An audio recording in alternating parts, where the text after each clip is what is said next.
বাংলাদেশের মধ্যে আমরা বহু পরিবর্তন দেখেছি। কখনো আমরা বিভিন্ন রং ঢঙের বাংলাদেশও দেখেছি, কখনো দেখেছি সোনার বাংলাদেশ, কখনো দেখেছি সবুজ বাংলাদেশ, কখনো দেখেছি ডিজিটাল বাংলাদেশ, কখনো দেখেছি দুর্নীতিতে 5 বার চ্যাম্পিয়ন বাংলাদেশ।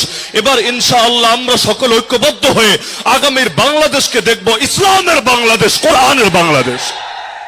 যেই সমস্ত দলগুলো আমাদের সামনে এখন এই যুগে এসে পর্যন্ত ঘোষণা দেয় প্রকাশ্যে রবের সার্বভৌমত্ব তারা বিশ্বাস করে না, এমনকি তাদের মহাসচিবের ঘোষণা অনুসারে শরিয়া আইনে পর্যন্ত বিশ্বাস করে না, যারা ইসলামী জাতীয়তার কথা পর্যন্ত বলতে পারে না, সুদমুক্ত অর্থনীতির কথা পর্যন্ত বলতে পারে না, এমনকি এতদিন পরও এসেও চাঁদাবাজি করতে করতে, টেম্পো স্ট্যান্ড দখল করতে করতেও যাদের 17 বছরের ক্ষুধা পর্যন্ত মেটে না, আরে খুনের মধ্যে ডাবল সেঞ্চুরি করার পরও যারা নিজেদের চাহিদা এখনো পর্যন্ত মিটাতে পারে না, আরে যাদের বর্তমান ভারপ্রাপ্ত চেয়ারম্যান পর্যন্ত দাবি করেন দেশে আসাটা তার একক নিয়ন্ত্রণাধীন না, ওই সমস্ত 2 নম্বরই করা জাতিকে, তাদের দলকে এই জাতির ক্ষমতায় আমরা আর দেখতে চাই না।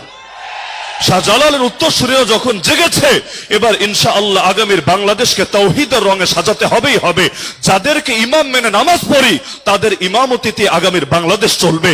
যেই কোরআন দিয়ে আমরা আল্লাহর ইবাদত করি, সেই কোরআনের আইন, সেই কোরআনের বিচার, সেই কোরআনের বিধান, সেই কোরআনের সংবিধান যতদিন পর্যন্ত কায়েম না হবে ততদিন পর্যন্ত আমাদের বুকে রক্ত দিয়ে, যার যা আছে তা কিছু দিয়ে ফ্যাসিবাদের বিরুদ্ধে, সেকুলারিজমের বিরুদ্ধে, ন্যাশনালিজমের বিরুদ্ধে, সকল তন্ত্রমন্ত্রের বিরুদ্ধে আমাদের আমরণ লড়াই চলবে ইনশাআল্লাহ।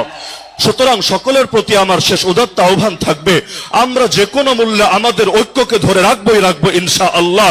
এমনকি এই ঐক্যকে যারা ভাঙতে আসতে চাইবে তারা যদি আমাদের লেবাস ধরেও যদি ঐক্যকে ভাঙতে চায়, কোন ছোট পার্টির ভূমিকা পালন করতে চায়, তাদেরকেও হলুদ কার্ড না সরাসরি লাল কার্ড দেখানো হবে ইনশাআল্লাহ। নাসরুম মিনাল্লাহি ওয়া ফাতহুন করিব ওয়া বাশশিরিল মুমিনিন ওয়া আখিরু দাওয়ানা আনিল হামদুলিল্লাহি রাব্বিল আলামিন।